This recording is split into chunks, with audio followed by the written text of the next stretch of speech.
Bon, j'avoue que je sais absolument pas comment démarrer ce podcast. J'ai essayé de réfléchir à une accroche, mais en fait, je pense que je me prends juste beaucoup trop la tête. On est le 14 février, au moment où j'enregistre ce podcast. Il est même un peu plus de 22 heures. Et vous vous dites, oh, mais elle a pas un truc à faire. Eh bien écoutez, non. Je suis toute seule ce soir pour la Saint-Valentin. Et écoutez, je crois que ça me fait un plus grand bien. Et en fait, finalement, c'est totalement aligné avec l'épisode que j'avais envie de vous tourner. Ça fait un moment, en fait, que j'ai envie de vous le tourner parce que c'est un déclic que j'ai eu il y a quelques semaines maintenant. Et je me suis dit, ok, là, je suis dans la bonne énergie. Ce soir, aujourd'hui, j'ai pris du temps pour moi, mais particulièrement ce soir, je suis allée à la danse parce que je fais de la danse et j'adore ça. Et, euh, et en fait, je vous avoue que ça fait plus de 10 ans que j'avais arrêté la danse. Et en fait, j'ai repris. Et aujourd'hui, tout fait sens. Je sais exactement pourquoi est-ce que j'ai repris. Parce que je me suis reconnectée, ok, non seulement à mon corps, mais en fait, je me suis reconnectée à une partie de moi que je ne m'autorisais plus à, à laisser parler, tout simplement. Et c'est complètement le sujet que j'ai envie d'aborder aujourd'hui dans ce podcast. C'est le sujet d'incarner toutes les facettes de notre personnalité, tous les rôles de notre vie, et en fait de devenir les CEO de nos vies. C'est vraiment ça. D'ailleurs, si je reprends ma petite note sur mon téléphone, c'est vraiment, j'ai écrit en haut de ma note, le titre c'est CEO of my life. Et j'ai noté plein de choses, et c'est ce que j'ai envie de vous partager aujourd'hui. En fait, c'est une réflexion que je me fais depuis un moment, où en fait j'ai l'impression d'être toujours la même personne, et en même temps, j'ai l'impression d'avoir plein de personnalités différentes. Et chacune de ces personnalités n'intervient pas dans les mêmes situations, etc. Et à un moment donné, je me disais, mais c'est quand même bizarre. Enfin, c'est quoi qui cloche chez toi d'avoir des phases comme ça des fois, des phrases, tu vas être bad bitch. Des fois, tu vas avoir des phases où tu es hyper enfant intérieur. Des fois, tu vas être hyper créative. Enfin, en fait, je me disais, mais c'est quoi qui cloche chez moi? Et en fait, j'ai compris. J'ai compris parce que la société nous impose et nous fait croire qu'on doit toujours choisir, qu'on doit toujours être dans une case. Et en fait, j'en ai pris conscience encore plus de tout ça en écoutant un podcast de Chloé Bloom. J'aime beaucoup ce qu'elle fait et j'écoute pas tous ses épisodes, mais celui-ci, je l'ai écouté. Et justement, il parlait un peu de ça, des rôles qu'on a, qu'on incarne, etc. Et en fait, ça m'a énormément parlé et ça fait beaucoup de parallèles avec justement ce que j'ai envie de vous partager aujourd'hui. Et en fait, de ce truc de ok, c'est pas parce que t'as plein de facettes différentes et que tu as plein de personnalités entre guillemets différentes et que tu as plein de rôles différents dans ta vie que tu n'es pas fiable. Et moi je pense que pendant des années jusqu'à aujourd'hui, et j'ai 27 ans donc je vous laisse faire le calcul, c'est long, jusqu'à aujourd'hui je pense que j'étais persuadée qu'il fallait toujours que je choisisse, que je pouvais pas avoir différents traits de personnalité, que je pouvais pas être tout et son contraire. Et en fait, c'est parce que c'est un peu ce que la société nous impose, elle nous a un peu conditionnés. On cherche à ce qu'on soit un peu linéaire, à ce qu'on joue qu'un seul rôle.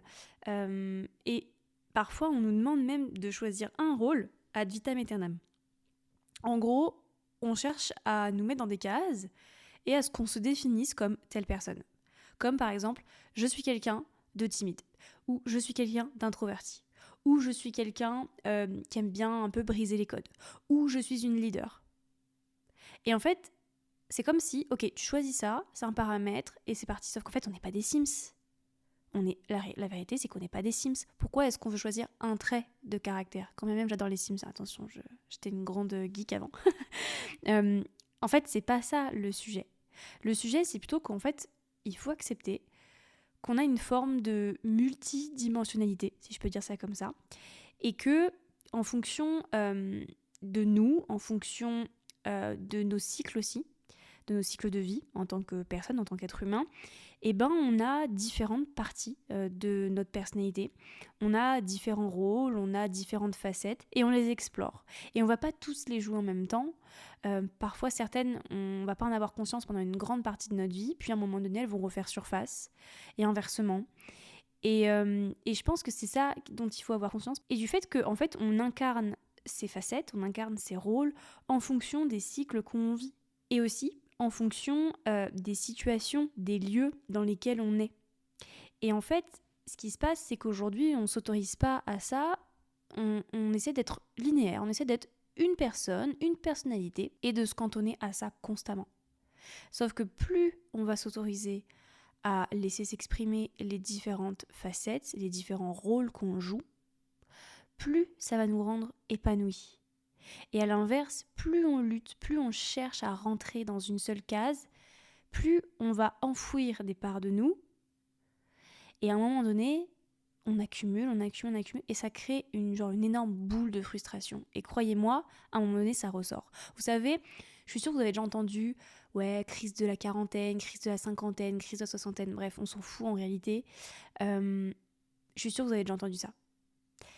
Et bien typiquement, c'est quand on en arrive à là, c'est quand on a toujours refoulé et qu'on a toujours enfoui des parts de nous, qu'on ne s'est jamais autorisé à les explorer, à les incarner, qu'à un moment donné, elles refont surface. Et donc finalement, quand on parle de crise, crise de la quarantaine, etc., en fait, on parle ni plus ni moins que de crise identitaire. Et ça vient de là. Ça vient d'en fait, elles nous ont parlé à un moment donné, mais sauf que l'environnement, l'extérieur et nous-mêmes, on a cherché à les faire taire. C'est juste ça la réalité. Et pourquoi est-ce que je vous parle de ça aujourd'hui ? Parce que oui, c'est un podcast qui s'adresse principalement aux femmes entrepreneurs, mais parce que pour avoir accompagné des centaines de femmes entrepreneurs, j'ai remarqué aussi qu'à chaque fois qu'elles étaient face à des situations un peu challengeantes, qu'elles n'arrivaient pas à passer au step du dessus, qu'elles étaient un peu bloquées dans des situations qui ne les convenaient pas, eh bien, c'est parce que la plupart du temps, elles ne s'autorisaient pas. Elles ne s'autorisaient pas à être, elles ne s'autorisaient pas à faire, et en fait, elles enfouissaient une partie de leur personnalité, de leur être. Et tout ça, bon, évidemment, c'est alimenté par les croyances, etc. Donc tout ce que je vous ai dit, avec la société qui nous fait croire constamment qu'on doit constamment faire des choix, tout le temps. On ne peut pas tout être, en fait. Alors qu'en fait, si la réalité, c'est qu'on peut tout être. Il faut juste accepter que lorsqu'on choisit de tout être, eh bien oui, on ne sera pas apprécié de tout le monde. Oui, il y a peut-être des gens qui ne nous aimeront pas. Mais c'est ça qui est beau aussi, c'est qu'en fait, c'est pas qu'on s'en fout que les autres nous aiment pas, parce que je sais qu'en tant qu'être humain, c'est important de se sentir aimé, je l'entends. Mais le problème, c'est souvent que on remet encore une fois tout l'amour qu'on se porte, en fait, on le remet dans les mains des autres. Donc en fait, on va s'autoriser à être ou à ne pas être en fonction de ce que les autres nous autorisent à être ou à ne pas être. Mais nous, à quel moment est-ce qu'on a décidé qu'on était plus important ? À quel moment est-ce qu'on a décidé qu'on se faisait un cadeau ? Là, je parle... Enfin, voilà, vous savez, aujourd'hui, là, quand j'enregistre ce podcast, on est le jour de la Saint-Valentin. Et peu importe, en fait, en réalité, Saint-Valentin, pas Saint-Valentin, c'est pas la question. C'est quand est-ce que vous allez vous aimer au point de vous faire ce cadeau-là, d'être vous et d'aller explorer les différentes parts de vous.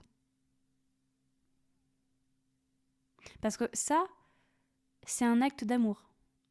Et oui, dans le business aussi, en fait. Parce que, évidemment, tout ce que je vous partage là, c'est valable pour la vie de tous les jours, on va dire.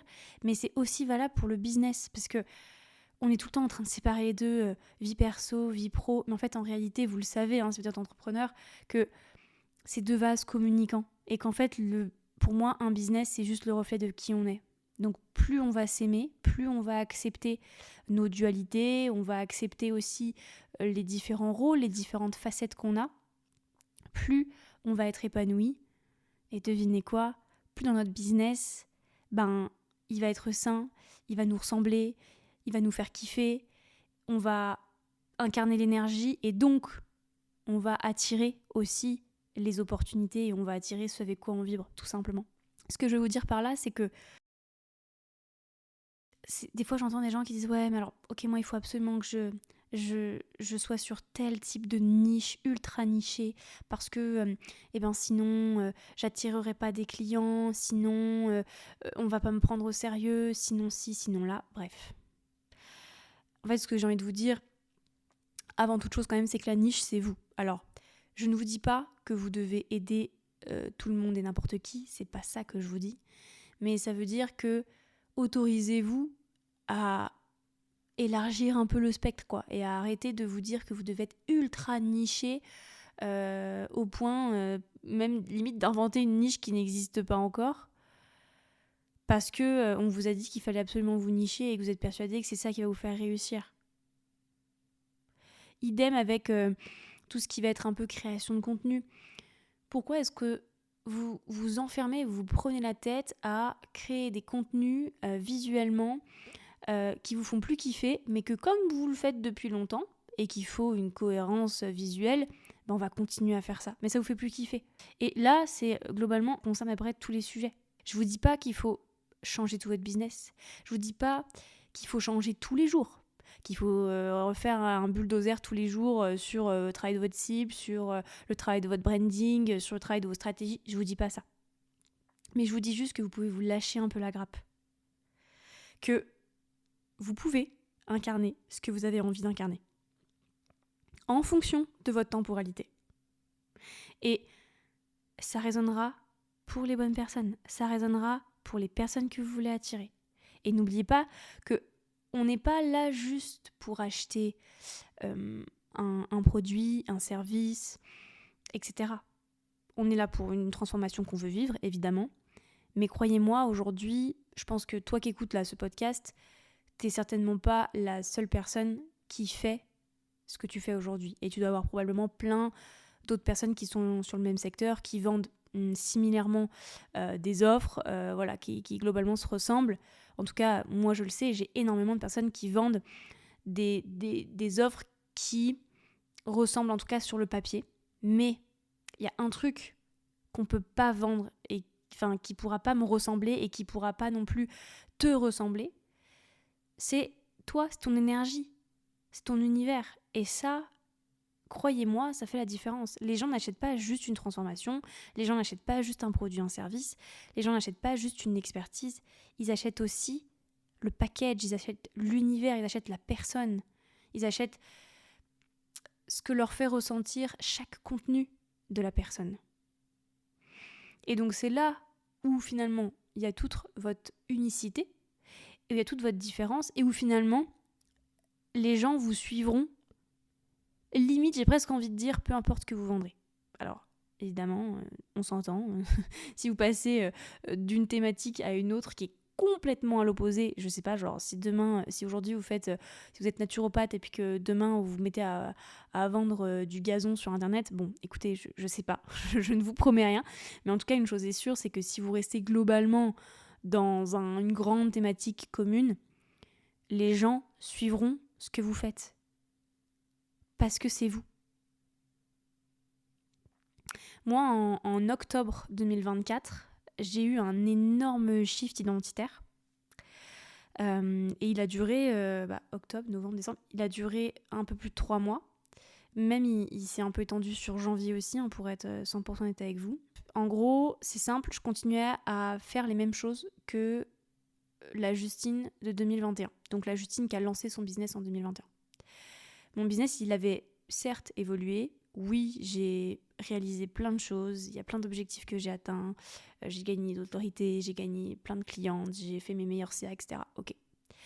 Mais il se passe que je suis restée sur ce modèle de 2021.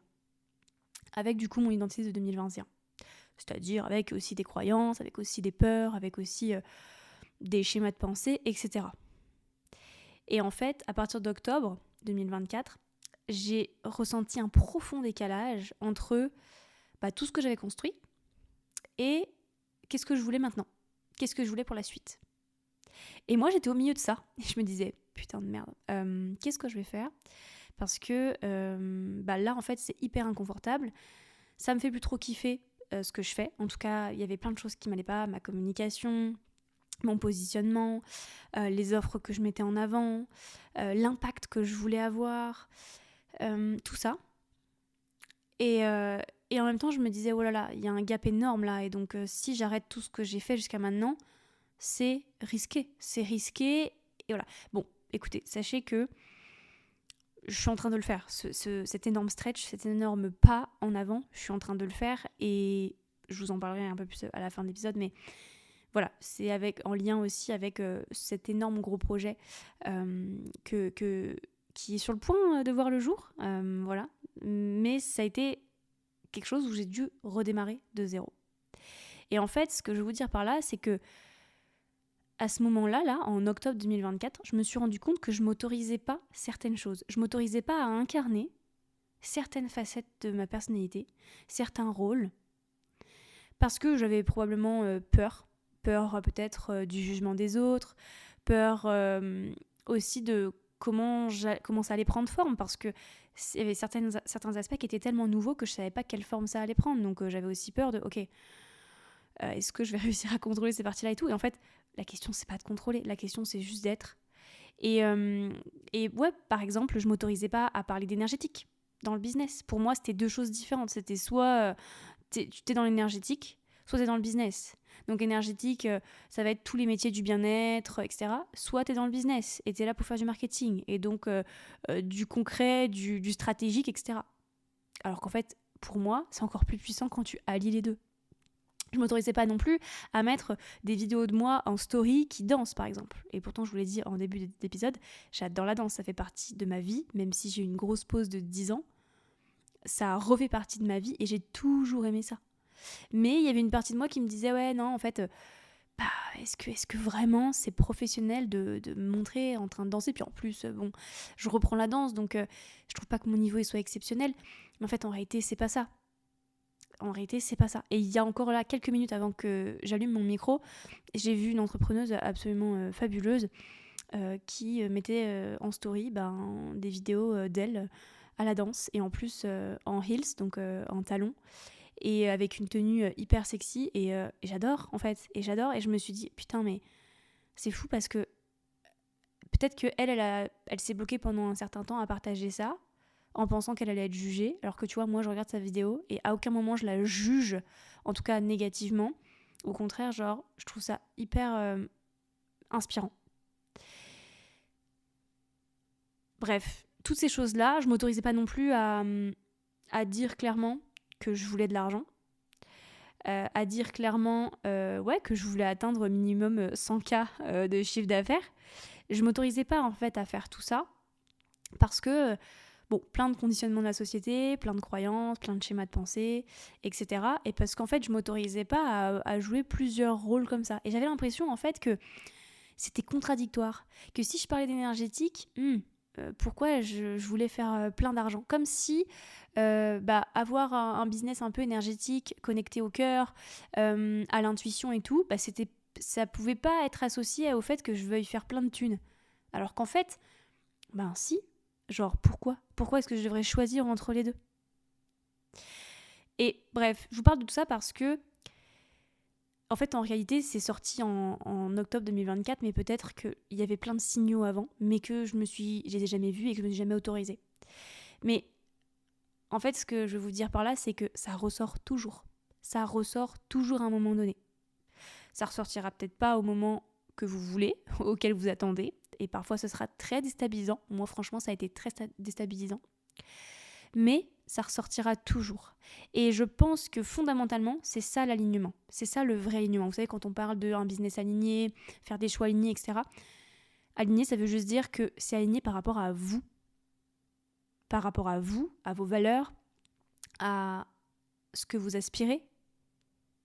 Et donc ça veut dire ça. Ça veut dire faire des choix par rapport à vos valeurs, par rapport à ce que vous aspirez, et pas par rapport à vos peurs, vos croyances, ce que les autres attendent de vous.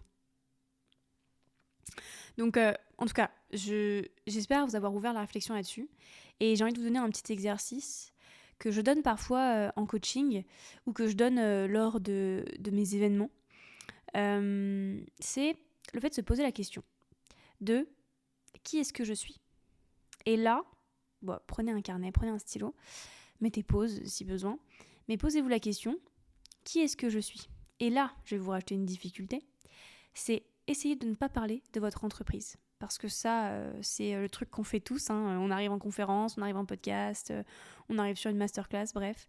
On se présente et on se dit « Bonjour, moi c'est Justine, je suis consultante en marketing, j'aide des entrepreneurs, nanana. » Ok, très bien. Ça, je pense que vous le savez. Pas besoin d'aller écrire sur ce point-là. Par contre, écrivez qui est-ce que vous êtes sans forcément me parler de votre entreprise. Genre, qui est-ce que vous êtes vraiment ?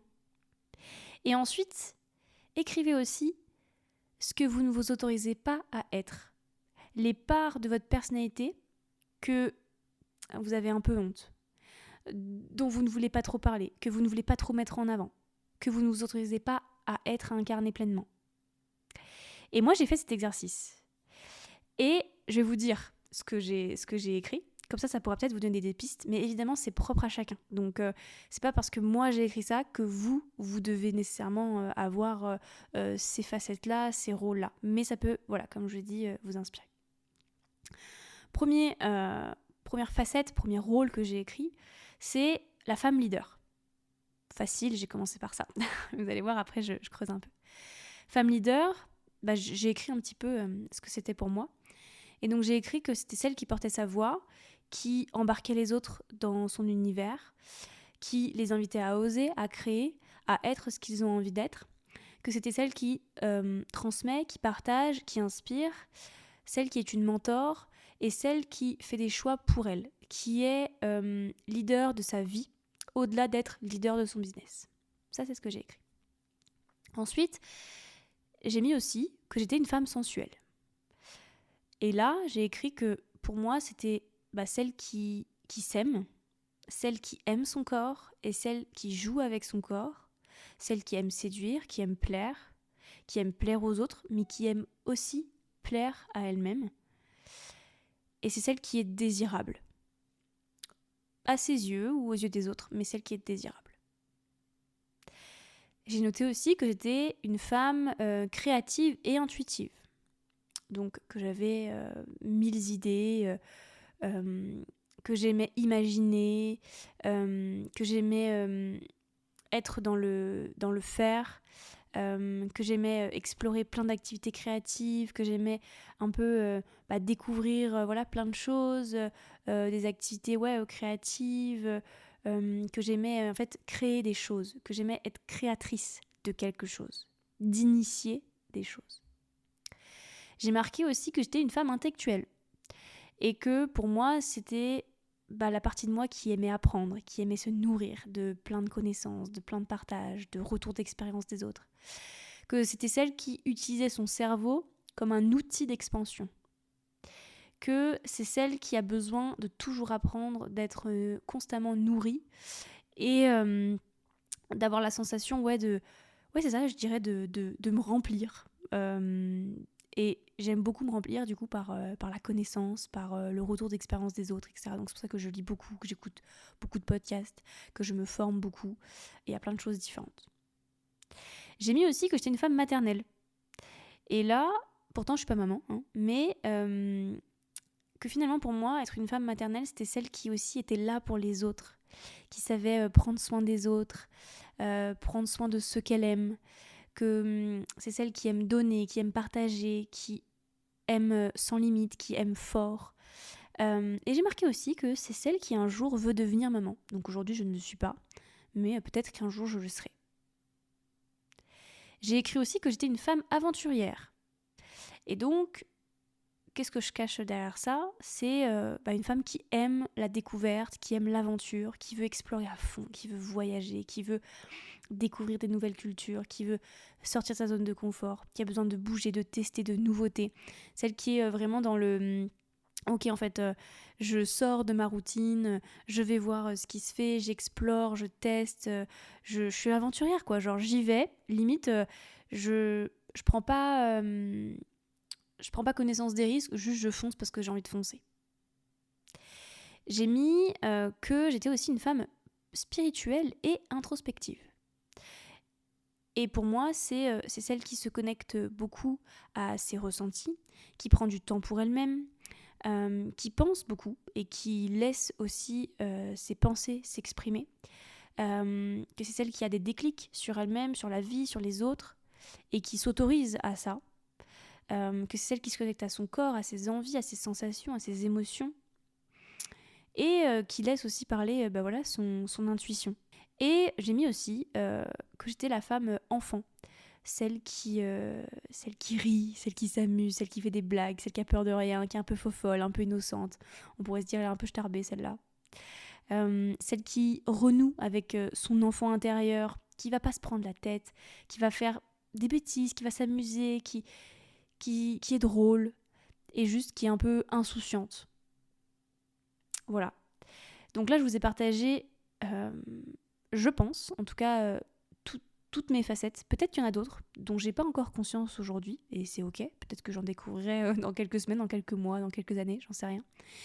Mais je vous ai partagé ça parce que on pourrait se dire a priori que certains ne vont pas trop avec les autres, quoi. En fait, en gros, soit t'es leader, soit t'es maternelle, soit t'es sensuelle, soit t'es aventurière, soit t'es enfant, soit t'es intellectuelle. Mais pas du tout, en fait. Vous voyez que j'ai toutes ces facettes-là et que ces facettes n'interviennent pas au même moment. Par exemple, la femme leader, elle intervient quand elle doit prendre des décisions pour son entreprise, quand elle est au contact d'entrepreneurs, quand elle a envie d'inspirer.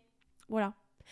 La femme sensuelle, c'est celle qui est par exemple à la danse, c'est celle qui est en couple, c'est celle qui prend du temps pour elle-même, qui apprécie sa beauté, par exemple.